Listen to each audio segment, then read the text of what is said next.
Hello students.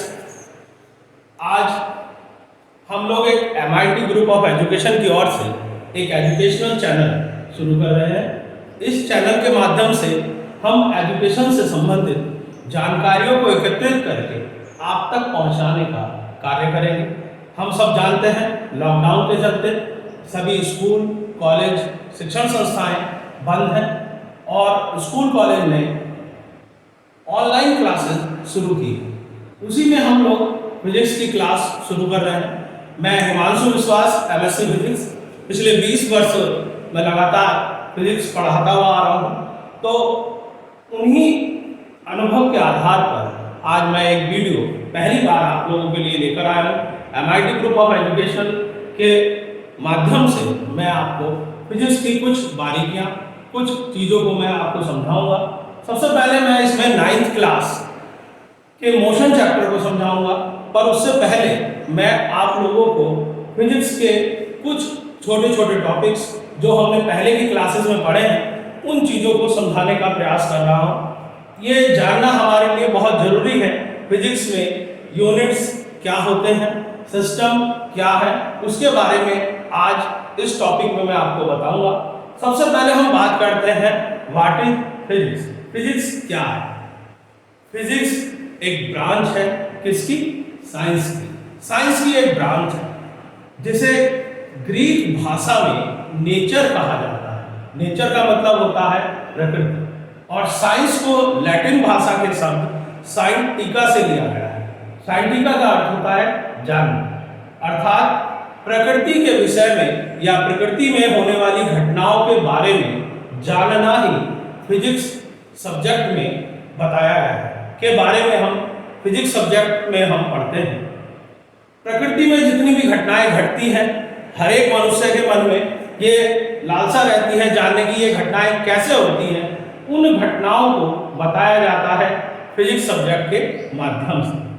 तो physics subject में हम शुरू करते हैं सबसे पहले units, fundamental quantity. Fundamental quantity, fundamental units और ड्राइव यूनिट्स के बारे में हम फिजिक्स में पढ़ेंगे। तो मैं आपको बताता हूं कि जब शुरू में फिजिक्स की साइंस में फिजिक्स की शुरुआत हुई तो हमें किसी चीज को मेजर करने के लिए यूनिट्स की आवश्यकता हुई। यूनिट्स की आवश्यकता मतलब अगर मैं खाली 100 लिख दूं तो इससे हमें पता नहीं चलता कि 100 क्या है। 100 मीटर भी हो सकता है, 100 किलोग्राम भी हो सकता है। तो उसके आगे एक यूनिट्स, नंबर के आगे एक यूनिट लगाना बहुत जरूरी है, तभी हम उसे पहचान सकते हैं। जैसे मैंने 100 के आगे मीटर लिखा तो मैं समझ सकता हूं कि ये लेंथ है, ये लंबाई के विषय में है। अगर मैं 100 ग्राम लिखता हूं तो मैं इसे समझ सकता हूं कि 100 ग्राम लिखा है तो ये मतलब किसी चीज को तोला गया होगा, वो उसका द्रव्यमान है। इसी तरह से किसी भी नंबर के आगे हम क्या करते हैं, नंबर को हम एक यूनिट के साथ लिखते हैं। वही फिजिक्स में हम लोग सब पढ़ते हैं। अगर हम यूनिट ना लिखें तो उस नंबर को पहचान पाना मुश्किल है, असंभव है कि वो नंबर किस लिए यूज हुआ। अगर 100 रुपए भी है तो उसके आगे आप 100 रुपए लिखेंगे, तभी हमें पता चलेगा कि वो रुपए में है। तो यूनिट्स क्या है? मात्रक, जिसे हम हिंदी में मात्रक कहते हैं। तो सबसे पहले हम पढ़ते हैं यूनिट्स के विषय में। तो फिजिकल क्वांटिटी में सबसे पहले आता है फंडामेंटल क्वांटिटी।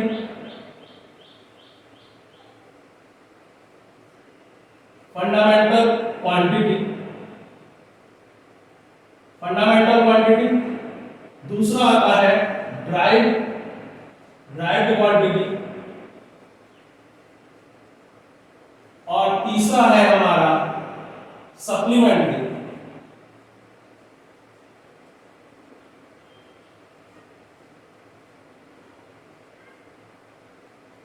क्वांटिटी। 9th में हम लोग केवल फंडामेंटल क्वांटिटी और ड्राइव क्वांटिटी पढ़ते हैं। सप्लीमेंट्री क्वांटिटी अगली क्लासेस में हम पढ़ते हैं।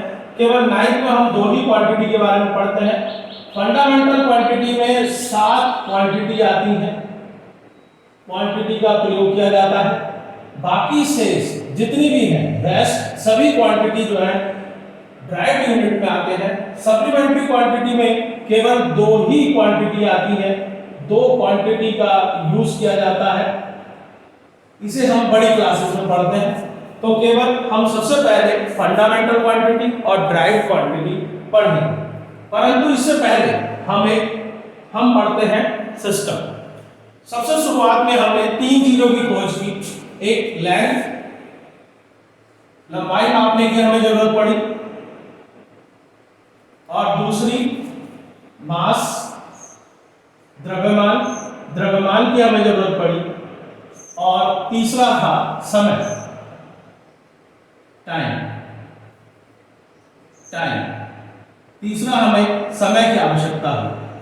तो इन तीन चीजों को सबसे पहले फुट पाउंड सेकंड FPS, पहले सिस्टम आया FPS, FP फुट, लंबाई को हमने नापा फुट में, मास को हमने नापा पाउंड में, और टाइम को हमने नापा सेकंड में। उसके बाद दूसरा आया CGS, सेंटीमीटर, किलोग्राम और सेकंड। फिर आया हमारा MKS, मीटर,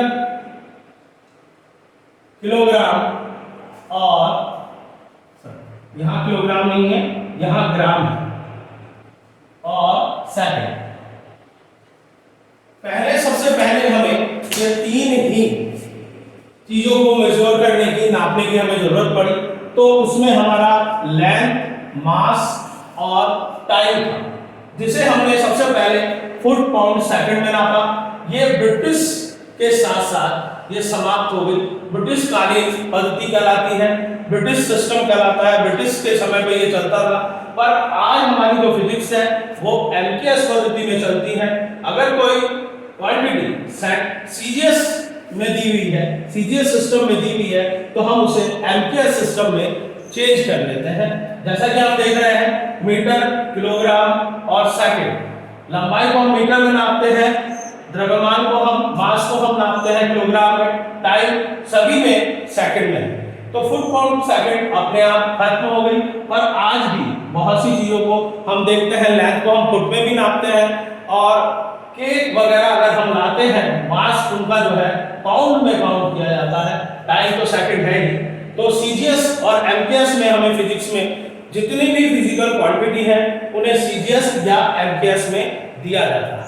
इसके अतिरिक्त जो इंटरनेशनल सिस्टम है, system international unit, SI unit, जिसे शॉर्ट में हम कहते हैं SI यूनिट, जिसका हम यूज करते हैं इंटरनेशनल लेवल पर, जिसका यूज किया जाता है, उसे कहा जाता है सिस्टम इंटरनेशनल यूनिट, जिसे शॉर्ट में हम SI यूनिट कहते हैं। इस SI यूनिट में मैं आपको एक टेबल बनवा रहा हूं। इस टेबल को आप सभी लोग नोट डाउन कर लें, क्योंकि इस टेबल की हमें यूज होगी। SI base quantity and units.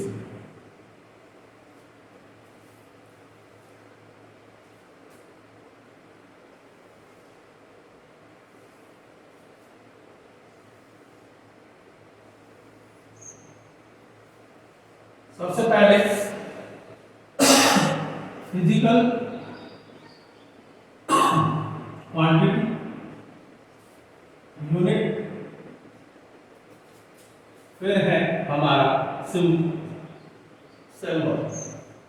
Physical quantity में सबसे पहले आता है, हम सभी जानते हैं, लेंथ, लंबाई। लंबाई का यूनिट है मीटर, इसे M से डिनोट करते हैं। दूसरा है मास, मास हिंदी में हम इसे द्रव्यमान कहते हैं। मास का यूनिट है किलोग्राम।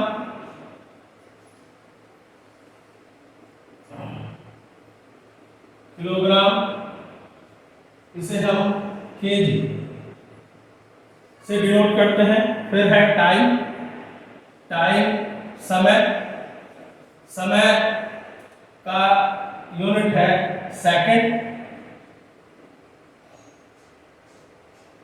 इसे एस से डिनोट करते हैं। फिर है हमारा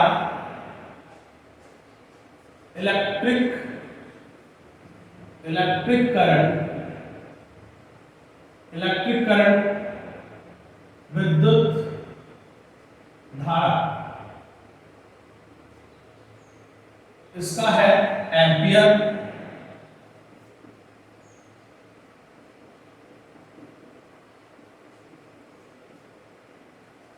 ए से हम इसे डिनोट करते हैं।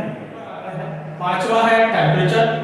टेम्परेचर का यूनिट्स होता है केल्विन, केल्विन को हम के से डिनोट करते हैं। उसके बाद आता है अमाउंट ऑफ सब्सटेंस, पदार्थ की मात्रा, जिसका यूनिट है मोल, MOL इसका सिंबल है।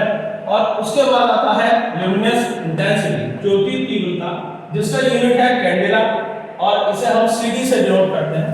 एक आपको मजेदार बात समझाता हूं। कैंडेला जो हमारा कैंडल है, मोमबत्ती, कैंडल जो है वो इस कैंडेला से ही मिलकर के बना है। आगे की क्लासेस में आप सबको अच्छे से समझ पाएंगे ल्यूमिनस इंटेंसिटी क्या होती है।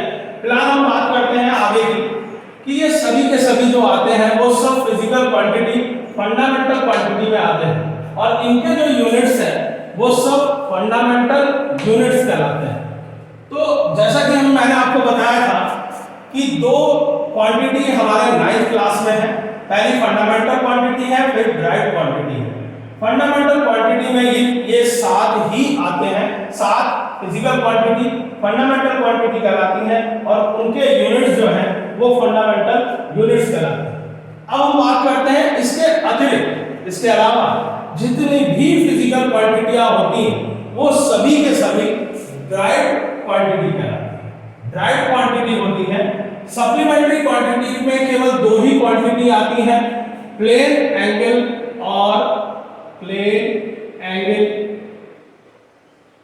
और सॉलिड एंगल। यही जो है केवल सप्लीमेंट्री क्वांटिटी में आती है। ये हमें अभी नहीं पढ़ना है, इसीलिए हम इसे अभी यही ड्रॉप कर देते हैं।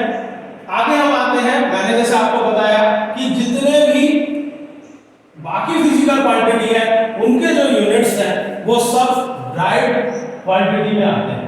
जैसे सबसे पहले आता है एरिया। एरिया देखिए, एरिया का जो यूनिट है वो है मीटर स्क्वायर। किससे मिलकर बना है? फंडामेंटल यूनिट से मिलकर बना है। फिर हम देखते हैं वॉल्यूम। वॉल्यूम का है मीटर क्यूब, वो भी किससे मिलकर बना है? वो भी फंडामेंटल यूनिट से मिलकर बना है। फिर हम देखते हैं वेलोसिटी। वेलोसिटी मतलब स्पीड या वेग, इसका होता है मीटर पर सेकंड। ये भी किससे मिलकर बना है? ये भी फंडामेंटल यूनिट से मिलकर बना है। कहने का मतलब यह है कि जितने भी ड्राइव यूनिट्स हैं वो सभी के सभी फंडामेंटल यूनिट से मिलकर बनते हैं। अगर हम इसके डेफिनेशन की बात करें तो ड्राइव यूनिट वे यूनिट होते हैं जो फंडामेंटल यूनिट से मिलकर के बनते हैं। तो हम आज के इस टॉपिक में हमने ये समझा कि दो ही तरह क्वांटिटी को तीन भागों में बांटा गया है, फंडामेंटल क्वांटिटी, ड्राइव क्वांटिटी और supplementary quantity. Physical quantity large scale पर है, जिन्हें केवल तीन क्वांटिटी में बांटा गया है। फंडामेंटल क्वांटिटी में 7 क्वांटिटी आती है, सप्लीमेंट्री क्वांटिटी में 2 क्वांटिटी आती है। अगर हम 9 फिजिकल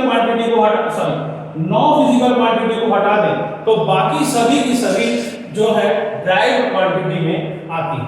तो आज के इस टॉपिक में हम केवल सिस्टम की बात की है हमने कि इन फिजिकल क्वांटिटी को कितने सिस्टम में हम रख सकते हैं और उन्हें कितनी क्वांटिटियों में बांट सकते हैं। 9th वाले स्टूडेंट्स सभी लोग ध्यान दें कि हमें फंडामेंटल क्वांटिटी और ड्राइव क्वांटिटी पढ़नी है। दूसरी बात, हमारी जो फिजिक्स है वो MKS सिस्टम पर चलती है। जैसा कि मैं पहले आपको बता चुका हूं कि MKS सिस्टम में ही सारे जितने भी न्यूमेरिकल्स हैं सभी को हम CGS से MKS में कन्वर्ट करते हैं, तभी हम उस सवाल को करते हैं। तो हमारी जो फिजिक्स है वो MKS सिस्टम पर चलती है। आज के लिए बस इतना ही। बाकी हम अगले टॉपिक में हम आपका जो चैप्टर है मोशन उस पर बात करेंगे। आज हम लोगों ने फिजिक्स की सब बेसिक जानकारियों को हमने समझा है। बाकी हम कल देखते हैं। Thank you.